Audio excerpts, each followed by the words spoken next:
Hello everyone, welcome back in my YouTube channel MS English classes. आज हम बच्चों बात करेंगे क्लास 12 की। हम पिछले क्लास में बात कर रहे थे सिंथेसिस में मैंने बाय यूजिंग पार्टिसिपल यानी कह रहे हैं कि बाय यूजिंग पार्टिसिपल यानी पार्टिसिपल का प्रयोग करके दो सिंपल सेंटेंस से एक सिंपल सेंटेंस कैसे बनाना है, मैंने इसको पूरी तरीके से अच्छे से बता दिया था। आज हम दूसरा चीज पढ़ेंगे, क्या है कि दूसरी चीज सीखेंगे। तो दूसरी चीज क्या है, देखो देखते हैं। तो कह रहे हैं कि दूसरा चीज आज हम पढ़ेंगे। फर्स्ट टॉपिक था हमारा क्या है कि बाय यूजिंग पार्टिसिपल यानी पार्टिसिपल का प्रयोग करके क्या है कि हमने ये बनाना सीखा था। आज हमारा दूसरा टॉपिक है इंफिनिटिव कि इंफिनिटिव का कैसे प्रयोग करेंगे, किस प्रकार से पढ़ेंगे। और हमारे वीडियो में अंत तक बने रहिए ताकि तभी चीजों को समझ पाएंगे। अगर आधे से छोड़ के चले जाएंगे तो कोई चीज समझ में नहीं आएगा। और दूसरी बात, जो भी बच्चे हमारे नए हैं हम उनसे रिक्वेस्ट करेंगे कि हमारे चैनल को लाइक कर लें, सब्सक्राइब कर लें और बेल आइकन को दबा लें ताकि कोई भी नोटिफिकेशन हो उन तक पहुंच जाए। और डिस्क्रिप्शन बॉक्स में दो आपका व्हाट्सएप ग्रुप और टेलीग्राम चैनल सब कुछ दिया है।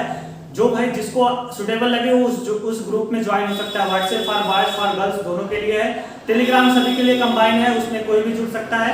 तो ये आपका है कि ताकि उसमें कोई भी नोटिफिकेशन हो हम आप तक पहुंचा दें। तो आइए आज हम अपना पढ़ेंगे क्लास 12 और 11 के। ये जो बेस है यानी 11 और 12 दोनों का ग्रामर साथ में चलता है क्योंकि दोनों में सेम ग्रामर है। दोनों का ग्रामर सेम है। हम सिंथेसिस पढ़ा रहे हैं यानी formation and combination of two or more than simple sentence to make a one simple sentence, यानी दो या दो से अधिक सिंपल सेंटेंस को मिला करके एक सिंपल सेंटेंस बनाना यानी कॉम्बिनेशन करना हम लोग सीख रहे हैं। तो आज हमारा अगला रूल है, कह रहा है कि इंफिनिटी टू। अगला है हमारा rule infinity to, INFINITIV, infinity to. अगला हमारा रूल है इंफिनिटी टू। आज हम इसको इंफिनिटी टू लगा करके दो सिंपल सेंटेंस से एक सिंपल सेंटेंस बनाएंगे। लेकिन देखो इंफिनिटी टू होता क्या है, कैसे लगता है। तो कह रहे हैं कि जो इंफिनिटी टू होता है वो किसी मुख्य क्रिया के फर्स्ट फॉर्म, कहने का से बाबू कि इंफिनिटी जो होता है किसी मुख्य क्रिया के फर्स्ट फॉर्म में किसी मुख्य क्रिया के फर्स्ट फॉर्म से पहले टू लगाने से बनता है। यानी इंफिनिटी जो है किसी मुख्य क्रिया की फर्स्ट फॉर्म से पहले टू लगाने के बनता है। लेकिन कौन सी क्रिया से पहले टू लगाएंगे? जो क्रिया वाक्य में किसी फल या उद्देश्य का क्या होता है, किसी फल या उद्देश्य का होना बताएगी। जैसे कहा जाए मैंने चाकू उठाया मुर्गी को मारने के लिए, तो मेरे चाकू उठाने का क्या उद्देश्य था, मारना। तो मारने से पहले यानी मारने का फर्स्ट फॉर्म लिखेंगे और उसका क्या लगा देंगे टू। या फिर सिंपल से ऐसे समझो, हम उस क्रिया के पहले टू लगाएंगे जिस क्रिया के अंत में नाम ही नहीं आ रहेगा। लेकिन ये तो हिंदी में होगा, ये तो हिंदी में होगा, लेकिन इंग्लिश में कैसे पहचानेंगे? तो इंग्लिश में देखो हम ऐसे पहचानेंगे कि टू उस मुख्य क्रिया के फर्स्ट फॉर्म से पहले लगाएंगे जो क्रिया दूसरे वाक्य में आए हुए क्रिया की क्या दिखाएगी, उद्देश्य यानी फल दिखाएगी। उस कार्य के होने का क्या है, फल या उद्देश्य दिखाएगी, उससे पहले हम टू लगा देंगे। बस यही हमारा रूल है। जैसे देखो सिंपल सेंटेंस होता है, या फिर कहने का से इंफिनिटी टू हम उस मुख्य क्रिया के फर्स्ट फॉर्म से पहले लगाते हैं जो क्रिया वाक्य में क्या है, किसी उद्देश्य या फल को दिखाती है। जैसे कहा जाए कि आई टुक a knife, I took a knife, मैंने एक चाकू उठाया। आई टुक ए नाइफ, KNIFE, मैंने चाकू उठाया और I wanted to kill him, I wanted to kill him। कह रहा है कि भैया I took a knife और I wanted to kill him, और मैं उसे क्या है मार देना चाहता था। तो कह रहा है कि I took a knife, मैंने एक चाकू उठाया, I wanted to kill him, और मैं उसे मार डालना चाहता था। तो भैया किस उद्देश्य से मैंने चाकू उठाया? उसे मारने के लिए ना। तो किस उद्देश्य से? मारने के लिए मैंने चाकू उठाया। तो किस उद्देश्य से उठाया? ये चाकू उठाने का हमारा उद्देश्य क्या था, मारना उसको।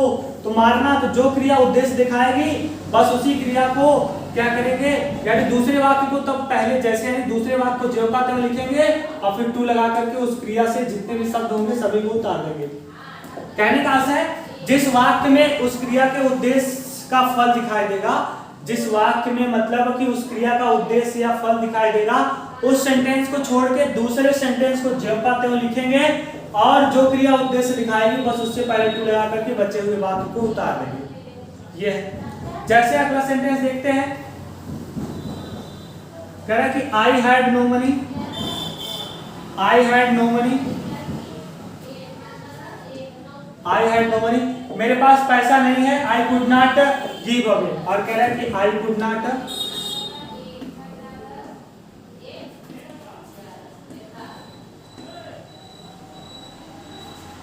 कह रहे कि भैया आई हैड नो मनी, मेरे पास पैसा नहीं है। I could not give away, और मैं उसे नहीं दे सकता।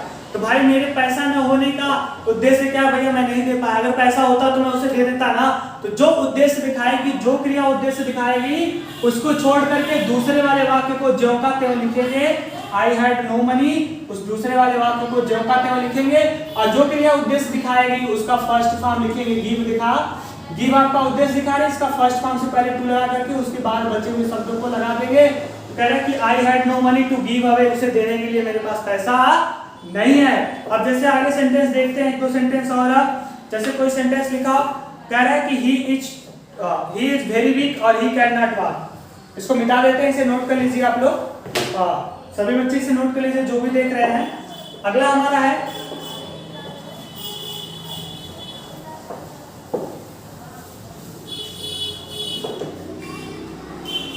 कहा जा रहा है कि he is too weak, full stop, he cannot run। कहा जा रहा है he is too weak, full stop, he cannot run। कहा रहा है कि he is too weak, वह इतना कमजोर है कि चल नहीं सकता। उसके कमजोर होने का क्या उद्देश्य है? न चल पाना, न चल पाना। कह रहा है he is too weak, यानी वो इतना कमजोर है कि नहीं चल सकता। तो जो क्रिया उद्देश्य दिखाएगी उसकी फर्स्ट फॉर्म लिख करके और उसको क्या लगा देंगे, दूसरे वाले वाक्य को ज्यों का त्यों लिखकर उसी में क्या करेंगे, जोड़ देंगे। यानी जो क्रिया उद्देश्य दिखाएगी उस सेंटेंस को छोड़ देंगे और दूसरे सेंटेंस को ज्यों का त्यों लिखेंगे और जो क्रिया उद्देश्य दिखाएगी लास्ट में उस वाले सेंटेंस में टू लगाकर क्या करेंगे, जोड़ देंगे, बस। अब जैसे देखो, Ram is very old, full stop, Ram is very old. और कहा जा रहा है कि he can not work hard, he cannot work hard। कह रहा है कि राम बहुत कमजोर है, कह रहा है राम इज वेरी ओल्ड, कह रहा है राम बहुत बूढ़ा है और he cannot work hard, और वो कठिन परिश्रम नहीं कर सकता। तो भैया यहाँ क्या लिखा है, वेरी। तो देखो एक चीज ध्यान रखना, बहुत इंपॉर्टेंट चीज, अगर एक सेंटेंस में किसी एक सेंटेंस से वेरी आ जाए या सो आ जाए, वेरी आ जाए या सो आ जाए, दोनों में से कोई भी एक चीज आ जाए,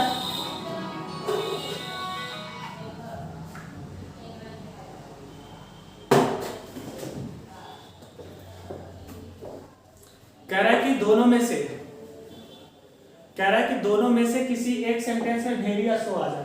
कहा जा रहा है कि दोनों में से किसी एक सेंटेंस में वेरी या सो आ जाए, वेरी या सो आ जाए, क्या आ जाए, वेरी या सो आ जाए। तो कुछ नहीं करना है, उस सेंटेंस में वेरी या सो को किसमें बदल दोगे, T-O-O-2 में। कह रहा है किसमें बदल दोगे, टू में, टू ओल्ड, और फिर दूसरे सेंटेंस में जो उद्देश्य दिखाएगी क्रिया उससे पहले टू लगा करके फिर जब तक क्या करोगे, लिख दोगे। तो क्या आ जाएगा, he is too old to work hard, यानी वो इतना बूढ़ा है कि चल नहीं सकता। बस इस प्रकार से मिटा दे इसे। बात समझ में आई? गुड। बात समझ में आ गई तो बहुत अच्छा कमेंट करके बताइएगा कि हाँ सर समझ में आ गई, मुझे ये चीजें समझ में आ रही है। तो इस प्रकार से तो सिंपल सा चीज है बाबू, जो क्रिया उद्देश्य दिखाएगी दूसरे वाक्य में होने वाले कार्य का जो क्रिया उद्देश्य दिखाएगी उसके पहले टू लगा करके वाक्य को ज्यों का त्यों जोड़ देंगे। बस ये आपका 2 नंबर का आएगा पेपर में। आगे देखते हैं, ये आपका था इनफाइनेटिव। अगला हमारा टॉपिक है, तीसरा टॉपिक है कंजक्शन एंड। तीसरा टॉपिक था क्या, CONJUNCTION, कंजक्शन एंड। देखो एंड का क्या काम होता है कि और, क्या होता है और। देखो यहाँ पे क्या होगा, पहले समझने वाली बात है, पहले अच्छे से समझिएगा फिर लिखिएगा। देखो यहाँ पे 2 सेंटेंसेस लिखे हैं, 3 सेंटेंसेस लिखे होंगे, 4 सेंटेंसेस लिखे होंगे, हम बता रहे हैं। तो क्या करना है, एंड को किससे जोड़ना है। देखो अगर 3 सेंटेंसेस लिखे हैं तो इसमें कार्य करने वाला अगर एक ही व्यक्ति है, कार्य करने वाला तीनों का सब्जेक्ट एक ही व्यक्ति है, S1 सब्जेक्ट 1 सब्जेक्ट 1 सब्जेक्ट 1। अगर कार्य करने वाला एक ही व्यक्ति है तो इसमें कार्य क्या होगा बाबू, अलग अलग होगा। क्या होगा, कार्य अलग अलग होगा, कार्य V1 V2 V3 होगा। तो हम क्या करेंगे, एंड से उन कार्यों को जोड़ देंगे। जब करने वाला एक ही व्यक्ति हो, कार्य अलग अलग हो, तो हम कार्यों को एंड से जोड़ देंगे। और दूसरी चीज, अगर कार्य एक ही है, कह रहा है कि कार्य एक ही है, कार्य एक ही है लेकिन करने वाला व्यक्ति क्या है, अलग अलग है, तो हम व्यक्ति को जोड़ देंगे। जैसे आइए देखते हैं। तो कहने का ऐसा, एंड से क्या होगा, हम सेंटेंस नहीं जोड़ेंगे। जिस सेंटेंस में अगर कार्य करने वाला व्यक्ति एक है, कार्य अलग अलग है, तो कार्यों को जोड़ देंगे। और अगर कार्य एक ही है, करने वाला व्यक्ति अलग अलग है, तो व्यक्ति को जोड़ देंगे। जैसे कहा जाए, राम went to दिल्ली, कह रहा राम वेंट टू दिल्ली, राम दिल्ली गया। और कह रहा Shyam SHYAM, Shyam went also, Shyam भी गया। विथ हिम, कह रहा लिख दिया गया विथ हिम, कह रहा श्याम भी उसके साथ गया। तो यहाँ देखो जाने का स्थान एक ही है, कह रहा है कि राम वेंट टू दिल्ली, राम दिल्ली गया, Shyam went to with him, और श्याम भी उसके साथ गया। तो उसके साथ गया तो कहाँ गया? दिल्ली। तो जाने का स्थान एक ही हो गया, लेकिन जाने वाले कितने व्यक्ति हैं? 2। उन व्यक्तियों को क्या करेंगे हम? एंड से जोड़ देंगे। तो Ram and Shyam, Ram and Shyam went to Delhi. कहाँ गए भैया? Went to Delhi. राम और श्याम कहाँ गए? दिल्ली गए। बस हो गया आपका। जब कार्य करने वाले व्यक्ति अलग अलग है, कार्य एक ही है, तो व्यक्तियों को जोड़ देंगे। अब जैसे कहा जाए कि I bought a pen, I bought a pen, मैंने एक पेन खरीदा, full stop. I bought BOUGST, I bought a copy, full stop. I bought a book. देखो यहाँ खरीदने वाला मैं हूँ, कह रहा है कि आई बॉट ए पेन, मैंने एक पेन खरीदा। आई बॉट ए कॉपी, मैंने एक कॉपी खरीदा। आई बॉट ए बुक, और मैंने एक बुक खरीदा। तो खरीदने वाला बाबू एक ही व्यक्ति है, लेकिन खरीदा कितनी चीज? पेन, कॉपी और बुक। तो क्या हो जाएगा? I bought BOUGST, I bought, कह रहा कि I bought BOUGST, I bought a pen. जब देखो 3 वस्तु होगी तो सभी को कामा से लिखेंगे, बस लास्ट वाले को एंड से जोड़ेंगे। I bought a pen, a book, फिर क्या करोगे? लास्ट वाले को एंड लगाओ, एंड अ कॉपी। सॉरी उल्टा लिखा गया।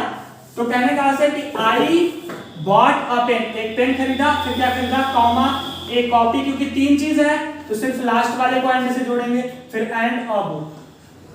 तो जब 2 से ज्यादा कार्य करने वाली क्रिया रहेंगी तो सभी में कामा लगाते चले जाएंगे, बस लास्ट वाले में एंड से लगा देंगे।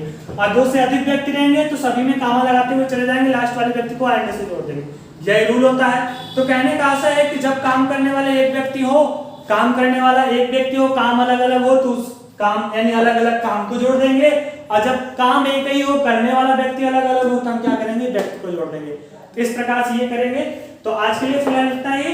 आज हम आपको ये दोनों चीज जो पढ़ाए हैं, इसका होमवर्क आपको क्या है व्हाट्सएप ग्रुप में और इस वीडियो के डिस्क्रिप्शन बॉक्स में क्या करेंगे? दे देंगे। आप लोग घर पे बैठ के होमवर्क लिखा होगा, आराम से करिएगा। जो भी बच्चे 12th में पढ़ते हैं, यह वीडियो पढ़ रहे शाम को 4 बजे आती है आप लोग, ताकि समझ जाओ, चीजों को देख सको।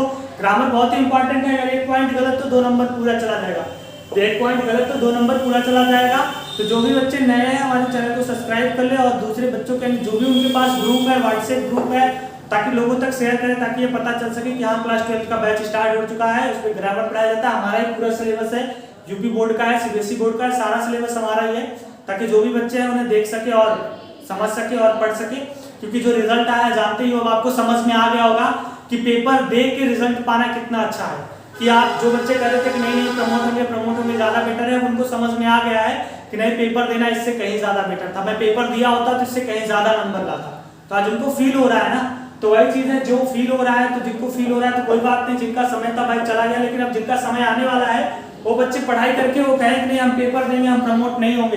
क्योंकि पेपर दोगे तो आपके ऊपर एबिलिटी है कि मैं 80% ला सकता हूँ, लेकिन अगर वही लड़का जो 80% ला सकता है, अगर बिना पेपर दिए 50% पाता है तो क्या खुश रहता है? नहीं ना, नहीं खुश रह सकता। इसलिए आप लोग मेहनत करो और पेपर देने की कोशिश करना कि हाँ इस साल हम लोग का पेपर हो, हम लोग बड़ी मेहनत से पढ़े, ताकि जो पढ़ने वाले बच्चे वो अच्छा परसेंटेज लाए।